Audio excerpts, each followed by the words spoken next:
everybody, it's Ted DiBiase, the $1 Million Man. If you want to have a priceless experience, then you'll stay tuned to Mega Powers Radio. And remember, everybody's got a price for the $1 Million Man. Shut up.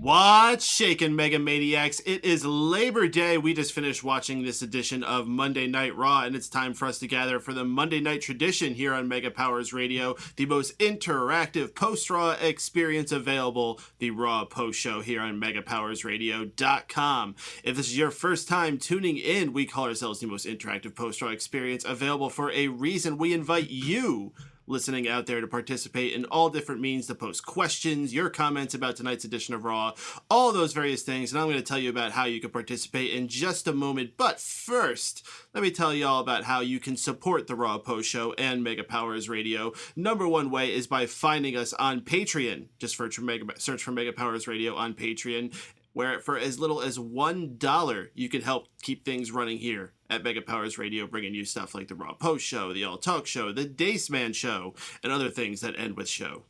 Also, you can join us every single Monday night following Raw live. That's a great way to support us as well. And invite others to join as well. If you have other wrestling friends, tell them what goes down here on Mega Powers Radio. They might want to join in and keep things popping with more folks. You can also find us on tons of archive means. We're on iTunes, Stitcher, TuneIn Radio, YouTube, pretty much anywhere podcasts are found. You can easily find links to all these by heading to smarkoutmoment.com. You'll see the Raw Post Show on the front page there, and you can find links to all of those various places. And while you're there, please give us a rating and a review, because that helps us climb the charts and get more ears onto the show here. And as I was saying before, if you want to participate in this show at any time, we're going to be opening up the phone lines around 11:30, but it's a good idea to call early and get yourself in line. And if you want to do that, pick up your phone and dial 760-512-7247. You can hear your voice live on Mega Powers Radio. We also have the chat room already popped open and lots of people in there. Shout out to those folks who are here early. 5 times combo, Kaylin Ferris, Silent Wind of Doom, Wazilian. I'm not sure if this is their first time here, but Fear the Beard 2782. Welcome, Fear the Beard. Or is that Sean? I have a feeling that's probably Sean. Fear the Beard, introduce yourself. Moving on here. Fellas, we're going to get the show started with us hosts here, and I would think we got a lot to talk about because it was 3 hours of... I'm joking. There was not much going on in this show here tonight. It was a Labor Day show. It was a holiday. I don't expect them to have gotten too much down. It's almost like a delay. But I'm not in a complaining mood. I still had fun with a lot of segments tonight, and hopefully we're going to be able to have the same fun vibe we've had going the same few weeks. Introducing the host here, my name is Mike Paden, Station Director here at Mega Powers Radio. With me is Tony Mango, President of SmartCutMoment.com. What's shaking, Tony? Oh, fuck, this episode is terrible. Let's bitch about it. How can you hate a show that has the New Day on it? I don't hate that part of the show. Also with us is Mr. Stephen Wago. It is good to be here, but it was not good to watch Raw. All right, well, let's go with this then. What is your big takeaway on the show, fellas? Raw fucking sucked. Yeah, that's basically it. No, I think it's funny that both Wago and I, before Raw started, were like, really hoping Raw doesn't suck tonight. And probably the worst part of the night was the beginning of it, and it was just like, oh, fuck you. Way to kill it before it even gets going, Yeah, the best part of it is it wasn't just a bad opening segment which set the pace for tonight. It was a bad opening segment which led to a segment where they went, and tonight you're getting Sheamus versus Randy Orton. Thanks. That's exactly what I want to watch. Oh, it's going to be an extra long match too? Woo! Yeah, but on the flip side of that, we had Dudley Boyz and Los Matadores with an awesome heel turn.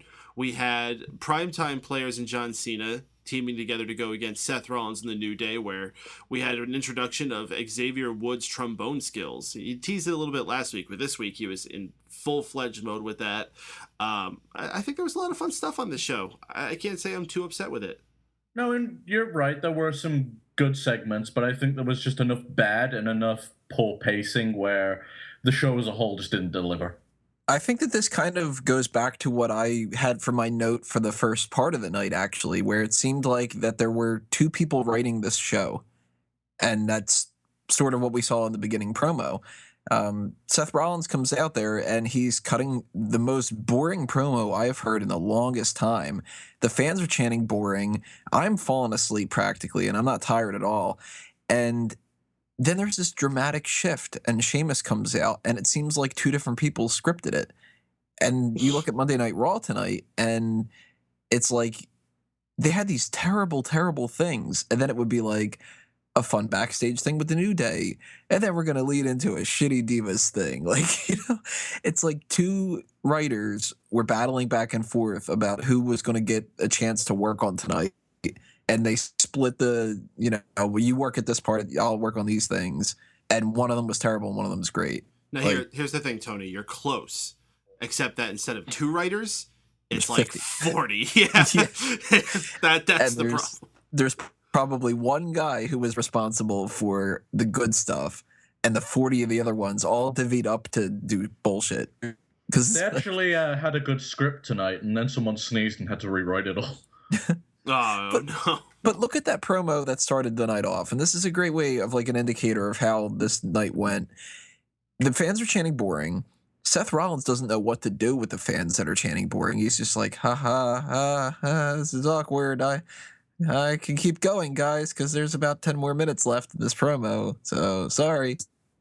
And it stems back to what I was saying last week. You don't need to do something the previous week, remind me about it this week, then have somebody cut a promo about it, and then after the promo have the commentary team repeat what the fucking guy said.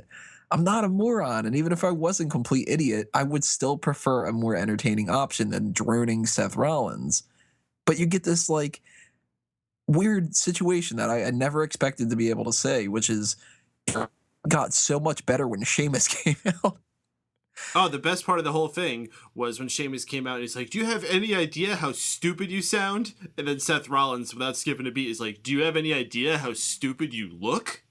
And then the whole crowd went into, oh, like in a cafeteria or something.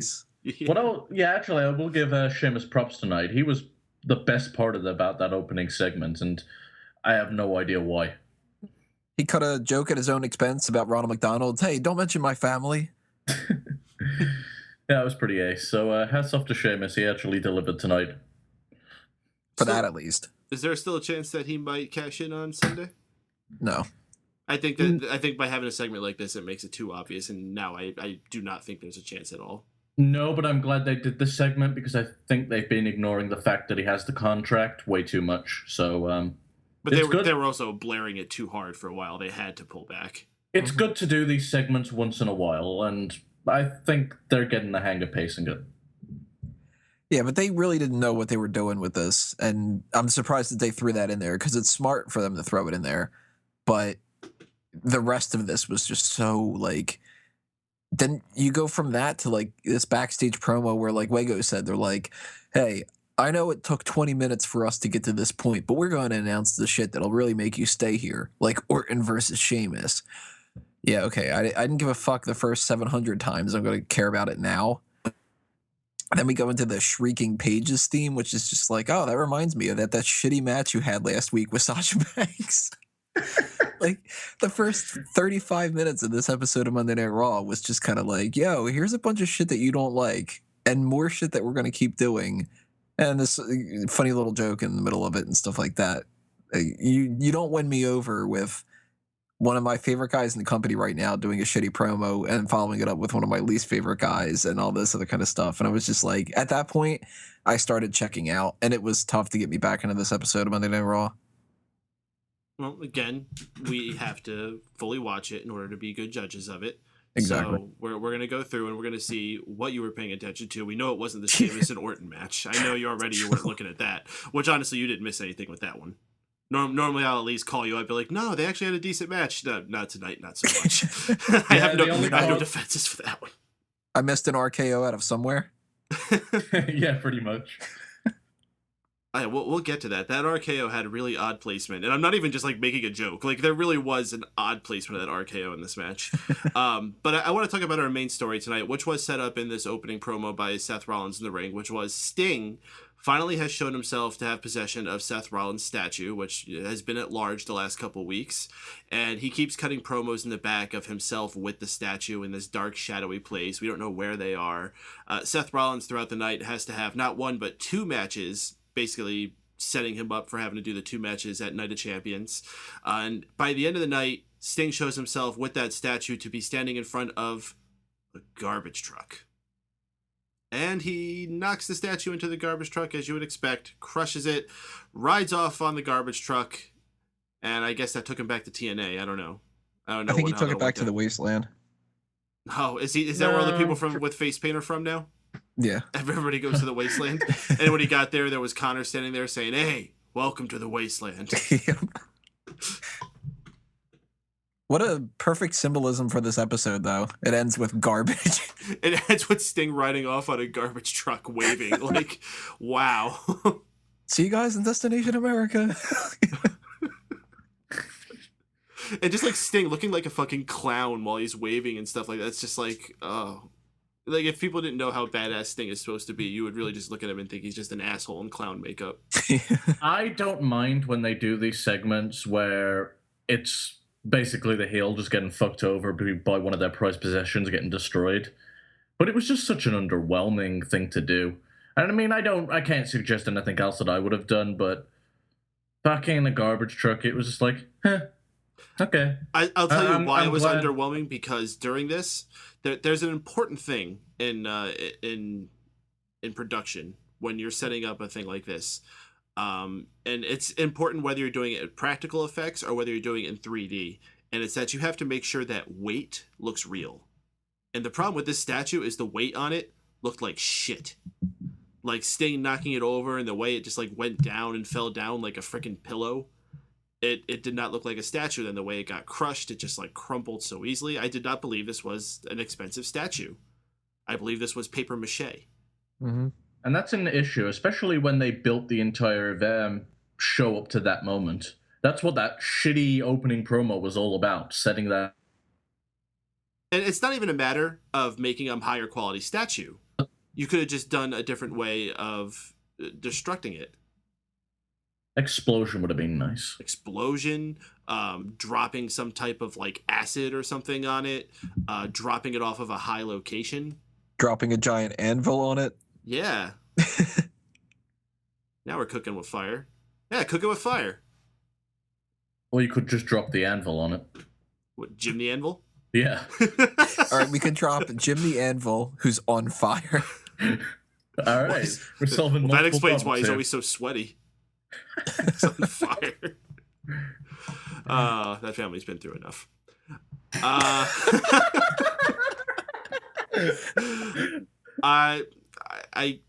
I guess this gives Sting some heat on Seth Rollins. This makes Sting look like an asshole to me, if I have to be perfectly honest. Yeah, I mean, right? He's always come off as an asshole, though.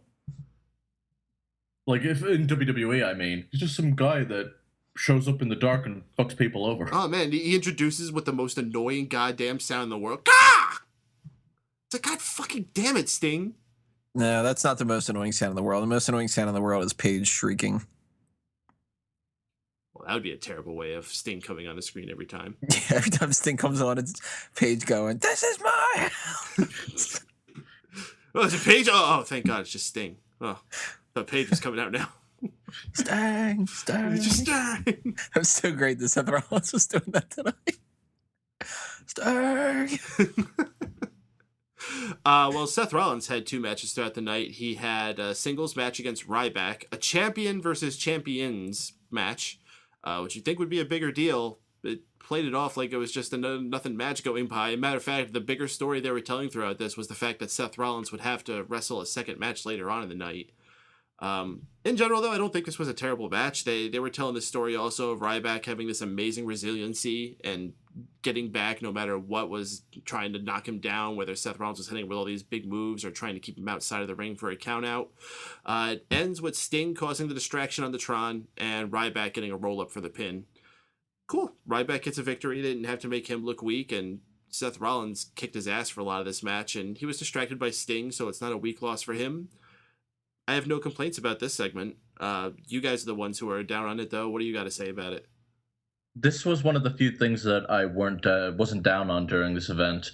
I wouldn't have minded being the main event because, like you said, it's a champions versus champion thing. They've done somewhat of a decent job of reestablishing the IC belt, so it would have been nice for them to show a bit more respect to that. Surprised at Ryback getting a win.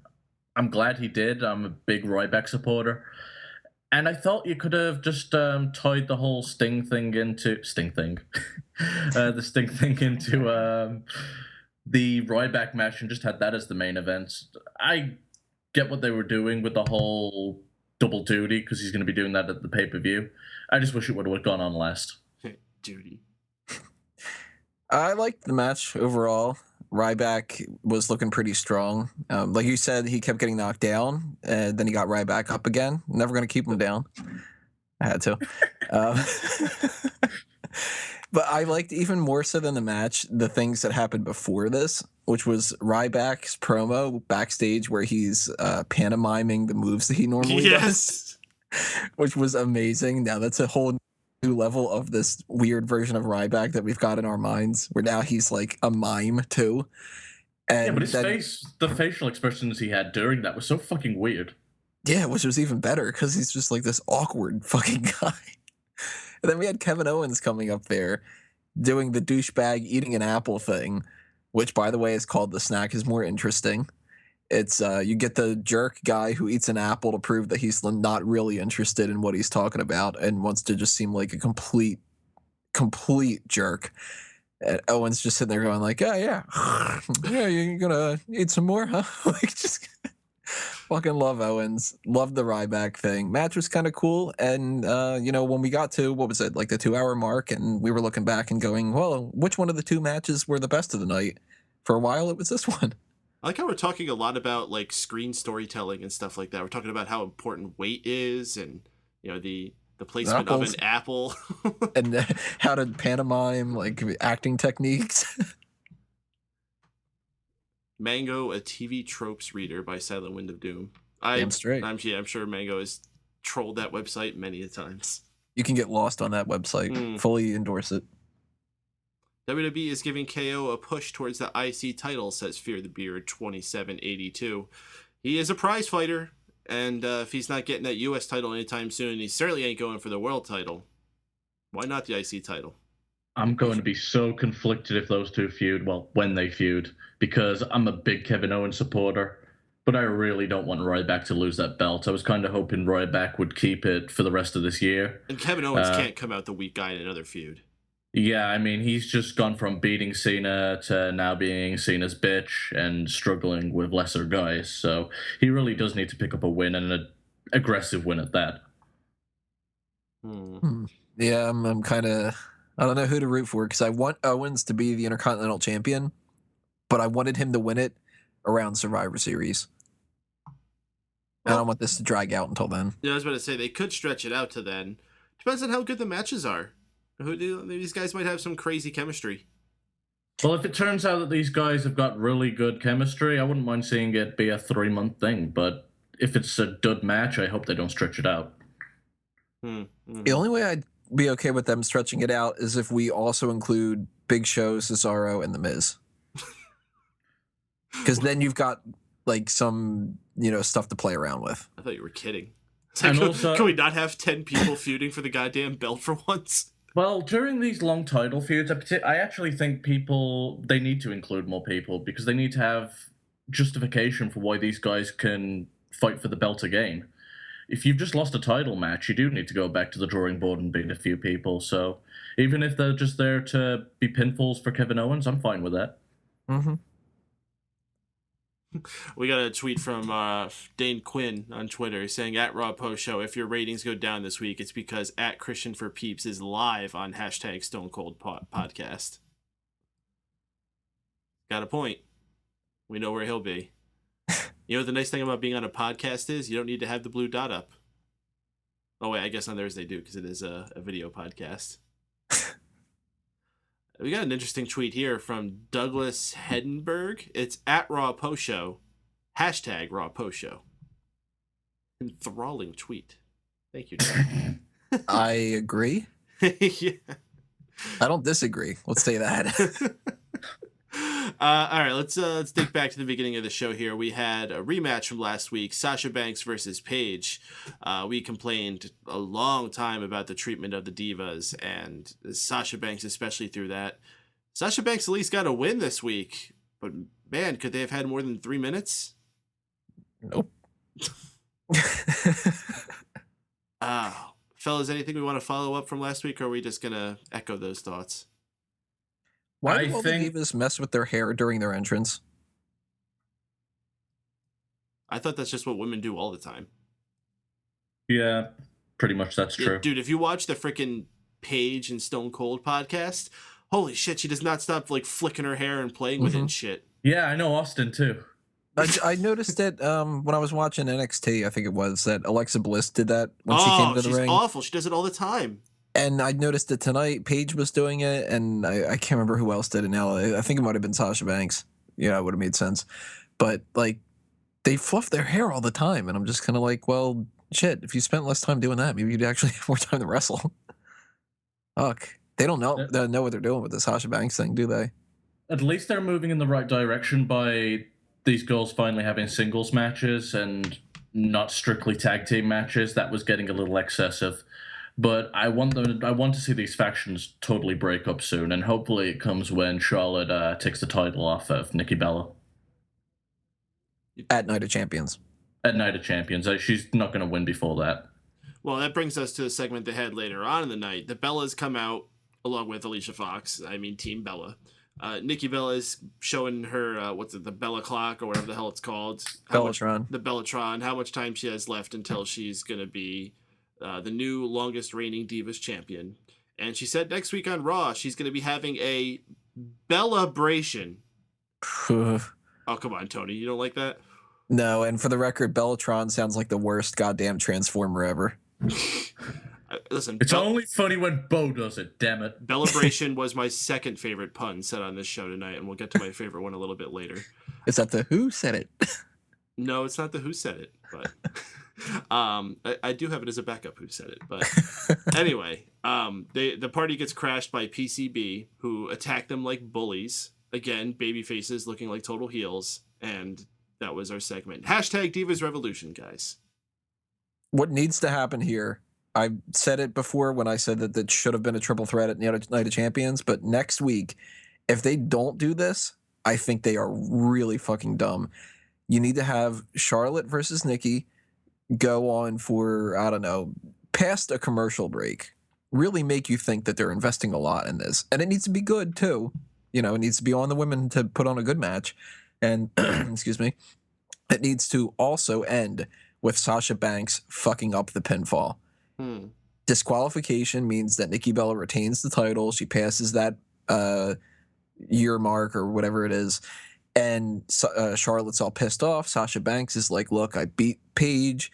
You never even factored me into the beat the clock thing. I want a match because now you just lost your title match. You had it for Night of Champions, but you decided to cash it in ahead of time. I want a match. They make it a triple threat. Then you can have a new champion. And it should be Sasha Banks. That sounds so complicated. Yeah, how about Charlotte just wins and then wrestles Sasha later? Something else that went through my head as Nikki was out there prattling on was she was talking about the Bella-bration. I was like, how crazy it would be if just in the middle of the Bella-bration you just heard, light it up! AJ Lee comes out, says, you ain't beating my record. I want a title shot right now. And because she's AJ Lee, she can get it. And the fans are crazy, and they start chanting for their favorite wrestler, CM Punk. Yeah. I think this probably would be what they'd fucking do. And it's a split crowd. The other side of the crowd's going, Chris, oh man, Chris. Oh, goodness. Well, whatever you guys got to say out there about the Divas Revolution or anything else that went down on Raw, let us know in the chat room. Dial it on your phone, 760-512-7247. Tweet to us at Raw Post Show or in the Facebook group, The Mega Maniacs. Moving along with what went down on the show tonight, we had Summer Rae coming out to the ring, inviting out Rusev to apologize to him for everything that's been going down with Dolph Ziggler and her seeing him naked, allegedly, whatever happened with that. She begs for his forgiveness, and he gives it to her because he says, oh, I know it's not your fault. It's Dolph's. And this prompts Summer Rae to fall back into his arms. Oh, my Ruru. Fucking Ruru. Fucking Ruru. The only thing that was worse than Ruru was those terrible segments leading up to this. Well, first he loses his first name. Now he loses the second syllable of his name. He just gets the first one twice. He's just Ruru. Isn't Ruru the thing from Winnie the Pooh? I think it's just Rue. The Roo so nice they named him twice. Holy shit, was Summer's acting bad in this, by the way. I know, Jesus. I hated all of this as soon as those horrible narrations of the love story going on. They tried to make it all fucking TMZ like. It was terrible. Where the hell was that guy they got? I don't know. That's not the usual voiceover guy they use. He was fucking abysmal, and I don't know where they got him from, but they should never fucking use him again. I could just picture him with like fucking hair gel and like, I don't know, a collared shirt and a vest. the collared shirt, the vest, and the tie. Oh, but yeah. It's got to be like that, like plaid kind of pattern. Mm-hmm. You know, and like maybe like a little Van Dyke. A what? Van Dyke, like the little goatee kind of thing. Oh yeah. You know, real douchey kind of thing like that. Maybe like what would his name be? I'm trying to picture like. I bet he drives a Prius. He'd be like Topher. I don't go by Chris. You know what was horrible about the placement of this segment, too? It came right after a segment we've yet to talk about, the Edge and Christian one. It just, after being on such a high, it just brought me down so low again. I finally got suckered into the program, and it just took me right out of it. And they showed this twice. Oh, that video that they had. They played that multiple. They're really going heavy on this. And the worst part about it is the storyline is all fucked up now because the story's coming out. Lana hurt her wrist and is not going to be able to do any physical action for, I believe, 4 months. Well, thank God we don't have to see another scuffle.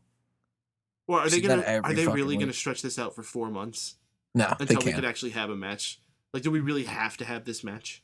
No, what they need to do is just fucking have Lana pull the wool from over it. Like, just turn on Dolph. Just get it over with. Separate, run away all from this horrible feud, pretend it never happened. What they need to do is go back in time and do what I was saying for the past month, which was end it at SummerSlam with a mixed tag match. This never needed to go to Night of Champions. I'm still okay with Dolph and Tong Po running off to Las Vegas. At this point, you know, so am I. He could be his Ruru. Dolph and Ruru. Oh, one other thing of note, Rusev got his own custom nameplate during his entrance to the ring tonight. It looked pretty badass. It had the Bulgarian flag and this really like gritty looking text for his name. Yeah, the only thing that would have made this better is if they just played his music extra loud over the rest of the promo, though. And what's better, his or Bray Wyatt's? Because I missed the Rusev one. Oh, I mean, Wyatt's is still cooler.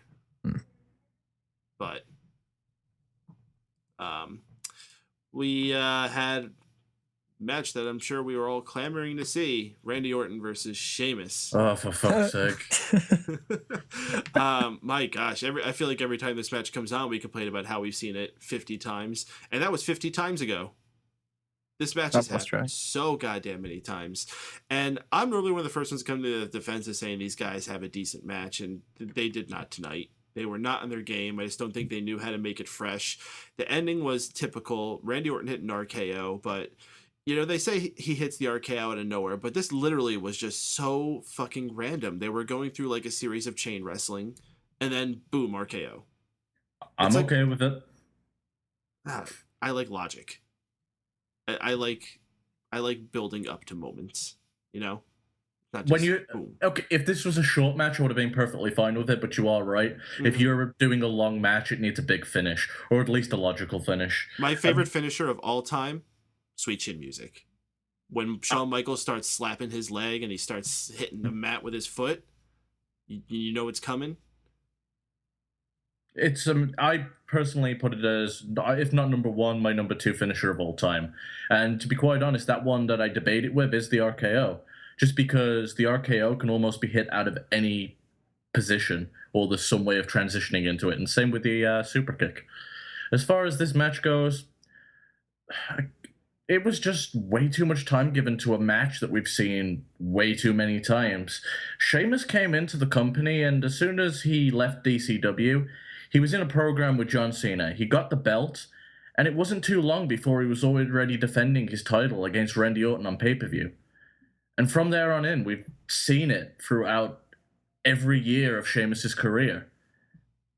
And it's been way too much. They're not reinventing themselves. It doesn't get better if one's the babyface and the other's the heel, if they switch it around. It's just a shit match. Yeah, but at least they tried something different this time around. I mean, I remember there was this one part in here where Sheamus did a backbreaker, and there was another one where Randy Orton did a headlock, and there was an Irish whip. There was, that scoop slam. Both of those done by Sheamus. Was it just a whip? Oh, I don't know. I didn't watch any of this.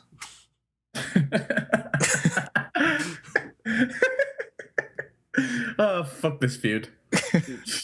Holy shit. Can you pick any more of an example of a match that I could not have cared the slightest bit about than this match? And here's the thing.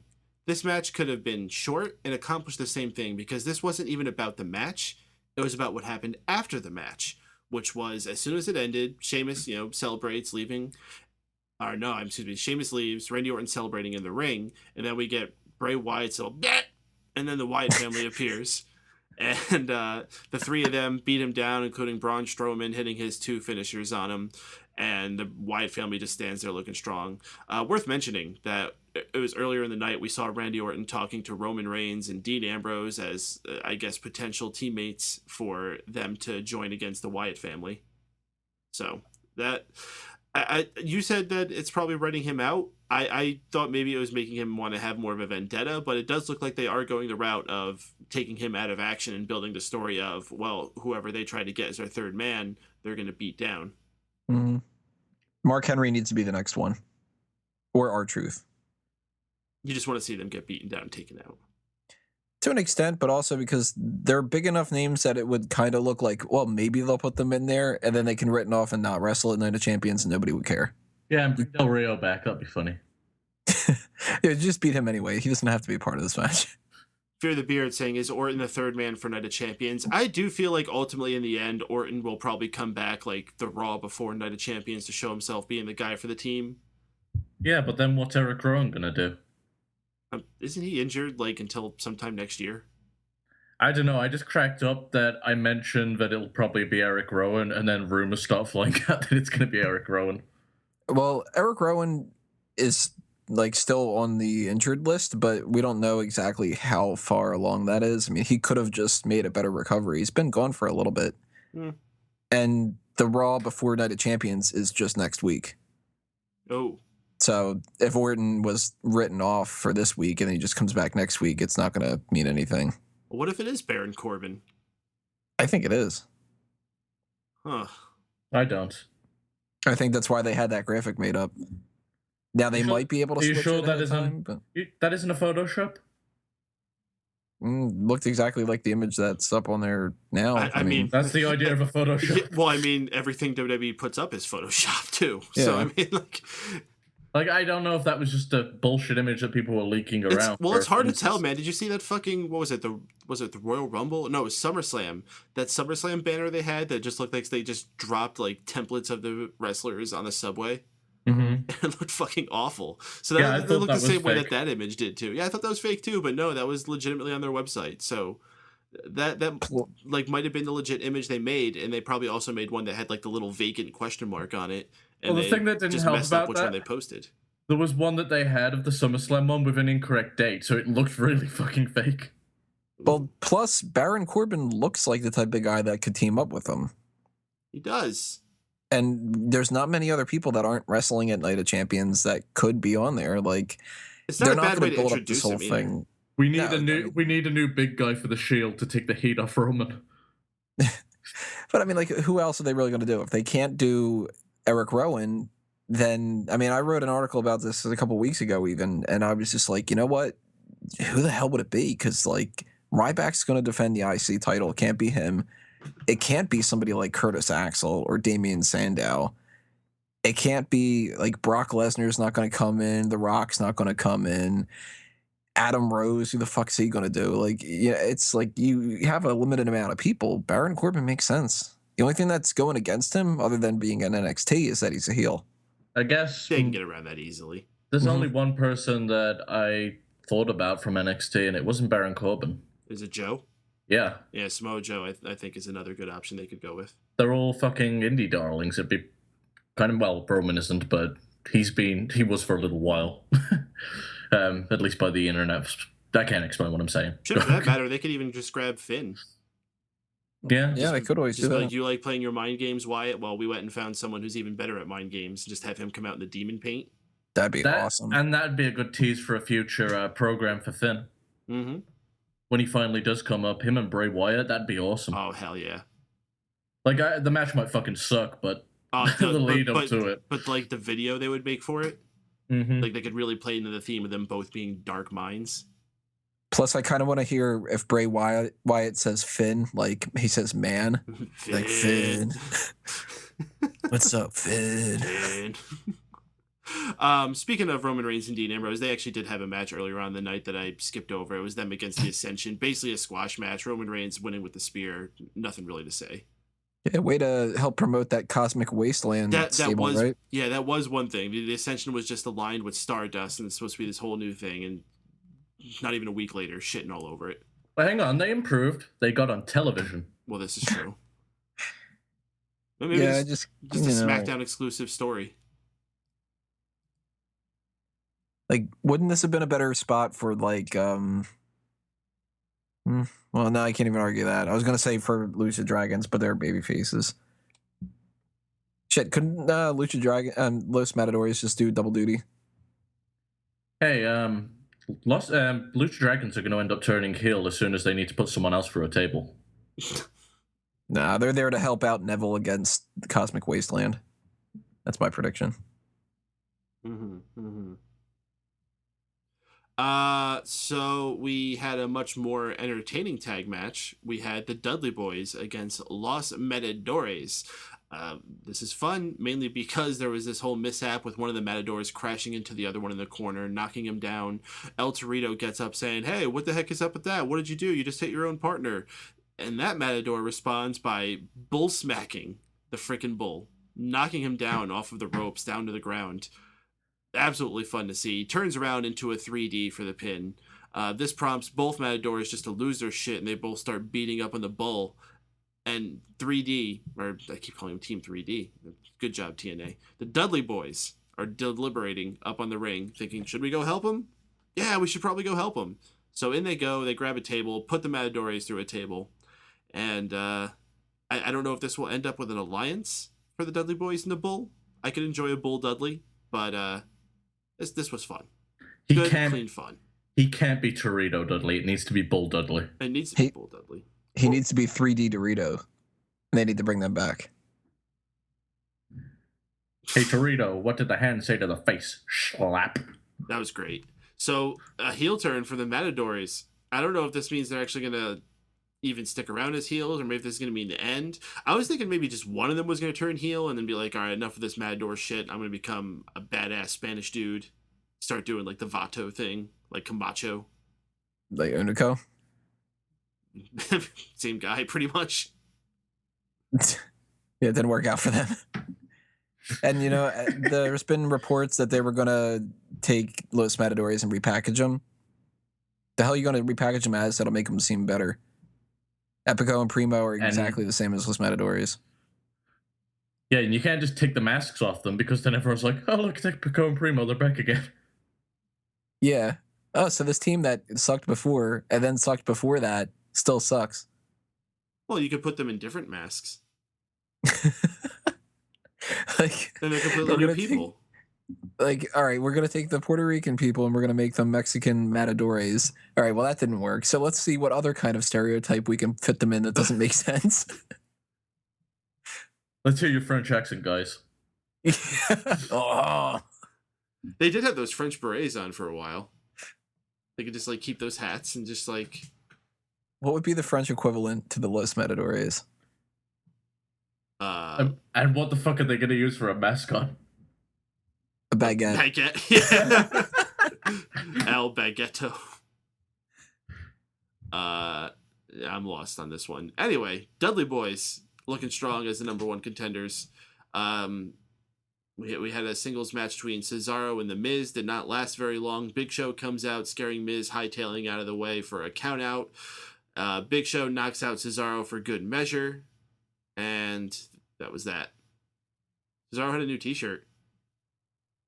Yeah, I thought it was his old one, but you corrected me. That's kind of cool that they remade it.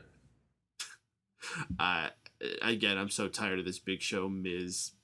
5 people fighting for the damn Intercontinental title. Enough. I'm sad that I can't find any kind of like French soldiers or something like that. Well, it's because French people just surrender. They don't actually fight in wars. Los Surrendores.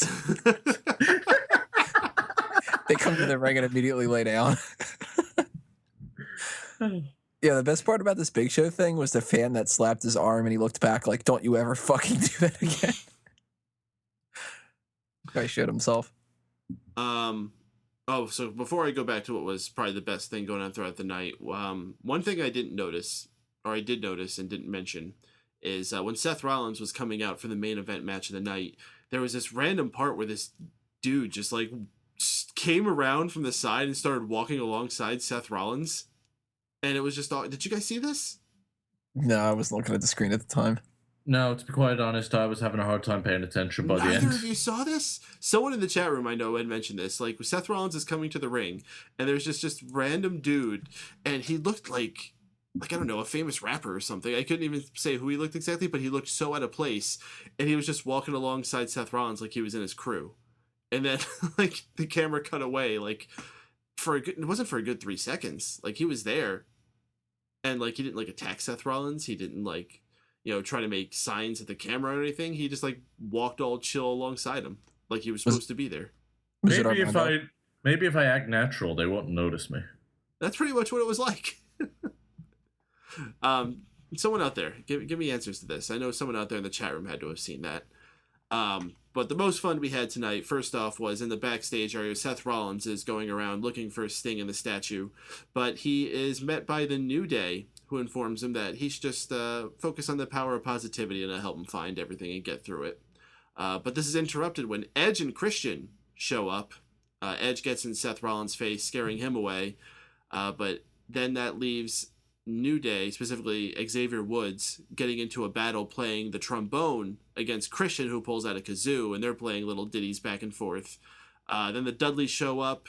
They start talking some smack. They let New Day know that they're going to be facing primetime players next week for their tag titles on the line, and then the Dudleys will be facing the winner of that at Night of Champions. A lot of things actually happen in this segment, but most importantly, we had a kazoo and a trombone battle, and that was tons of fun. And we saw Big E try to eat a kazoo. And fail. Fail really badly. That was actually my favorite part of this whole segment, but God, this was just fun. It was cool seeing the Dudley Boys and Edge and Christian interact again. This is everything you want in pro wrestling, just fun. It's too bad the Hardys couldn't be there. Wonder what they're doing. Something to do with grapes. Some kind of drug somewhere. I heard they got no drinks though. Hope Drew drank them all. Well, this leads to our main event, Seth Rollins and the New Day going against primetime players and John Cena. This was a very fun 6-man tag main event, most notably because of Xavier Woods and that trombone, continuing just to play during the right moments throughout the match. One of my favorite things they also did is Big E had John Cena headlock, and he was like wrenching the headlock to the beat of the New Day Rocks clapping. And then there was parts where he had him up in like a suspended vertical suplex, and he would do the dips as Xavier Woods was going. So much fun throughout that. I can tell you that trombone will probably get old fast if they keep doing it every week. But for now and maybe for a couple weeks, it's a lot of fun. Unfortunately, this match ends with Cena getting the AA for the pin. Lol, Cena wins. And the babyface is celebrating the ring, doing the millions of dollars dance as Seth Rollins gets himself set up for that whole thing with Sting we talked about before. Fun main event matchup, though, guys. What do you got to say about it? Part of me was like, awesome! The New Day gets a main event match. Well, Primetime Players get a main event match. But it was a solid match. It had a lot of fun moments, and typically I'm not a big fan of these six-man tags, but when they include some of the lower card guys and give them a time to shine, it's kind of nice. You know, WWE usually does things that are very predictable, but the first time tonight where I was like, I don't know where they're going with this, was when John Cena came out, because I wasn't paying attention to the fact that Primetime Players were going to be his tag team partner. And I was just like, oh man, like I'm really interested to see who's going to win, be tagging up with John Cena. I guess I'll try to work on the Did You Know for this week. I didn't actually watch like almost any of this. I was just kind of like, you know, I checked out like, you know, I'm watching that. My TV's right next to my computer screen, so I'm watching both like my peripheral vision and stuff. And the best part about the whole thing was the trombone. You should not have that be like one of your highlights of the night. Be like, well, you got all these wrestlers, all these great personalities, these great in-ring technicians and stuff, but that dude in the trombone stole it. Why shouldn't it? Hats off to Xavier. I was like not a big fan of his, but he's winning me over recently. Why shouldn't someone incorporating a prop into their act be something that's like one of the highlights for the night? Because if they weren't doing the trombone thing, I wouldn't have paid any attention to it. I was turning around to watch like what he was doing with the whole like Big E doing that, and like the kicks in the corner, how he kept just kind of enunciating each one of them. Without that, like to draw attention to it, it would have just been background noise. Is that what we've begotten to, where wrestlers have to bring instruments to the ring to get us to pay attention? Well, I will tell you, this actually was a really good match. Well, one of my favorite things that actually happened throughout it, and props to Darren Young. Darren Young went around to the other side of the ring when Xavier Woods was poking himself up on the ring apron, pulls his ankles out from the apron, and drops him down into that gut check finisher he had, and it looked awesome. Probably one of the best finishers like that he's done. Well, you know he's in the top 50 of the 500 list, right? Well, he probably would have written him a nasty letter if he wasn't, so. Or a tweet or something about it. Either way, it would have been bitchy. Mm-hmm. Well, all right. That's pretty much everything for the show tonight. Kind of zip through it. So let's start going through some of our final bits here. Actually, I have to mention what my favorite pun of the night that I heard was. And no, this isn't going to be a regular segment. This is just one that I had for tonight. It was during that main event matchup. It was he was playing the trombone, and JBL comes on. Yeah, did you know that Xavier Woods was trained by Chief J Trombone? Yeah, I did catch that. I liked it. That was really clever. But you asked, saying that might be one of the Who Said It's. That's not going to be what it is, but I do have a fun Who Said It. And the way this works, if this is your first time listening, I give a quote from tonight's show, and the host here have to tell me who said it. So guys, who said it? Why did I say why? Who said it? Why did I say why? Seth Rollins? Seth Rollins. Why did I say why? Because it was a New Day who came up to him and they were like, and do you know why? And he's like, why? 'Cause New Day rocks. New Day rocks. He's like, oh, why did I say why? Why did I say why? Great character moment for that. All right. So let's take care of our edition of Tap Out, a new game we've been doing here the last few weeks, where I give you guys a topic, you guys go back and forth, naming an example of that topic until one of you can no longer do it and has to tap out. Man, I always lose at these. I always get the fucking who said it right, and they get fucked with this one. Well, let's see how you can do for this one. So, since Seth Rollins this week has done a lot of cool things, and most importantly, one of them, well, I guess depending how you look at it, is being number 1 on the PWI 500. My tap out for you guys this week is number 1 winners of the PWI 500, or basically people who got the number 1 spot. Tony, you started off. John Cena. Mm. The Miz. Randy Orton. Mm-hmm. AJ Styles. Mm-hmm. Sting. Mm-hmm. Hulk Hogan. Mm-hmm. Son of a bitch. Randy Savage. Nope. Son of a Randy bitch. Savage, surprisingly, never getting it. He's gotten the number 2 spot in 1992, I believe it was, under Sting. And I think that's where he topped out. He would have gotten it, I think, if they did it before 1991. That was the first year they did the 500. If they were doing it in like 88 through 90, I would almost think for certain he would have gotten it during one of those years. But by 91, he was already kind of being phased out in WWE. Fuck, I should have said Shawn Michaels, Diesel, or Stone Cold. Oh, yeah. Shawn Michaels and Stone Cold both winning it twice. Oh, no, Shawn Michaels only won it once. Bret Hart won it twice. Diesel won it once. I totally winged AJ Styles, but I was just like, they're smarky. They'll do. They would have picked him. They did. Well, you know, it was a really slow year that year, and I think they just threw him a bone out of, like, respect. Is it 05, 06? It was 2011, actually. It was, holy shit. Yeah, not a year he should have won it. Like, but he did. But there was really nothing else going on that year, so it made sense. They could do shit like that. Yeah, I made a new archive of the PWI 500 on keepingkayfabe.com. You can go check that out. I learned a lot this week, and it's very interesting how they've constructed that list on a lot of years. I think it was 2005 is a very interesting list. You go in there and look at number 500 on the 2005 list, which, by the way, was topped by Batista. Number 500 on that list, a fellow by the name of Nick Namath. Sound familiar? Mr. Dolph Ziggler. Mr. Dolph Ziggler. Yeah. From 500 all the way to, I think he's in the top 10 in a few years. That's quite a journey.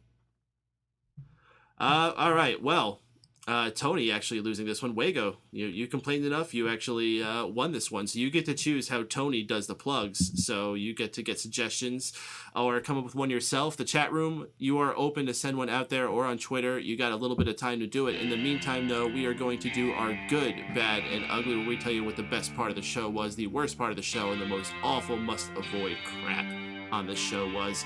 Check it out.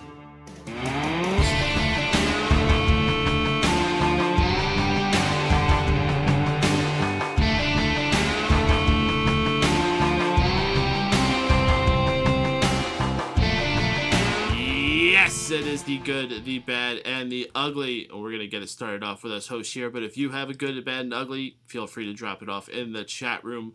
Wago, what was your good, bad, and ugly tonight?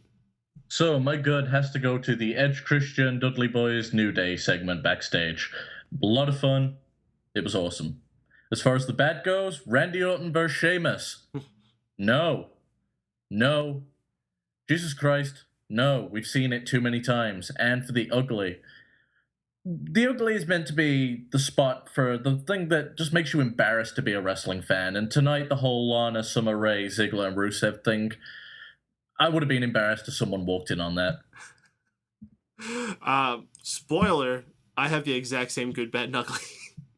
Exact same good, bad, and ugly. The good goes to the trombone and kazoo segment. Bad, Orton and Sheamus, and the ugly, the whole love triangle shit with them. I have the same. Yeah. Although I kind of grouped it in together as the good. Well, the good's the same thing. The bad was everything from the opening promo and the fact that they continued the shitty thing with actually doing the Orton versus Sheamus match. And the ugly was everything with the Divas. So that includes the Trouble in Paradise thing, which did not include Kofi Kingston. Taking Silent Wind and Doom's good, bad, and ugly out of the chat room here. The good, the New Day promo backstage. That's unanimous so far. The bad, how much Christian spit Big E must have gotten in his mouth when he bit into that kazoo. That's a good point. That's Canadian. That's gross. Who knows what kind of weird Canadian diseases were in there. He's going to fail the drug test now. The ugly test, more like it. Speaking of the ugly, his ugly is the TMZ / Glee style recap of the Ziggler storyline. Yeah, that voice. What the hell was with that? I don't know what guy they dug up out of like fucking Fiverr. Find the douchiest looking guy they can find on Fiverr to say it for them. Oh, horrendous. All right. I have one final thing I almost missed to do here. I know you guys like my favorite commercial for the evening. My favorite commercial I'm going to nominate tonight. It's an older one. It's not a fresh one they showed tonight, but I did enjoy watching it. Was for Snickers, where it's like this fake Brady Bunch type setting, and Danny Trejo is playing the part of Jan complaining about Marsha. And basically it was just, he's being a little bitch because he hasn't had his Snickers. I like those commercials. They're basically like, dude, stop being a bitch, have a Snickers. Yep. Tell you what, I'm feeling the crabbiest. Snickers usually does hit the spot. I go for Reese's. As far as favorite commercials go, I actually enjoyed the It's a Trap one for the smoking commercials. They're so over the top and silly, I'm like, yeah, it gets the point across. Mm-hmm. Yeah, Which one was that? We did those ones last week, though. I fucking probably wasn't paying attention. Is that the meme one? Yeah, the meme ones for the truth, the anti-smoking ones. Uh, where they're at like a party and shit. Yeah, but it's better this week. Sure. Absent this week from Raw, which was a big campaign they were playing for a while, was the Colonel. It seemed like they used to play those commercials a lot, and ever since they got Norm, he's been disappearing. I got one of them. Oh, did you? Mm-hmm. So at least one of them. Because I know it followed after, I think it was, they went to the commercial like during the Paige entrance or something. Because I was like, oh, fuck, now you're even going to go to a commercial that I don't like? All right, Wago, moment of truth. What is Tony doing the plug says tonight? Well, nobody's given me any real good suggestions other than Silent Wind of Doom. So, suck it up, Tony. You're going to have to do it as Wade Barrett. I see Drew's in the chat. You want to get him to do the plugs instead? No. Oh, damn it. All right, let's see how terrible this will end up being. And this will kill my voice, I'm sure. Well, it's the end of the show. You don't need your voice anymore, right? You don't need your voice for anything else. All right. How do I start this off? How does he start off the bad news thing? Well, I'm afraid I've got some bad news. Usually by hitting his gavel. All right, well, that's a gavel, I guess. That sounded like a mallet. Ladies and gentlemen, I'm afraid I've got some bad news. I'm going to be doing the plugs tonight, and they're going to be fucking terrible. First off is Stephen Wago. You can find him at Stephen Wago on StephenWago.com and everything else, Stephen Wago. You can check out Mick freaking Duncan, but if you think there's going to be any content on there, I'm afraid I've got some more bad news. And if you want to check out what Sean Walker is doing, well, fucking hell, I don't know what he's changed his username to this week. Go to KeepingKayfabe.com, where you can keep kayfabe and check out a bunch of random shit that Paden decides to put up on there this week. Follow MegaPowersRadio.com on YouTube, iTunes, Stitcher, TuneIn Radio, and I don't know the links to those, but I do know the links to my own, which are SmarkOutMoment.com and everything at SmarkOutMoment. That was good. I liked it. This has become my new favorite segment of the show. Gavel a few balls. There we go. You called it a gavel. Yeah. You've trained me enough now. All right, folks. Check out all those sites you heard there, or else you're going to receive more bad news. I gave you a little bit of impression myself. Thank you very much for joining us live here on the Raw Post Show on MegaPowersRadio.com. We'll see y'all next week. For Stephen Wago, for Tony Mango, I am Mike Paden. We'll catch y'all on the flip-flop.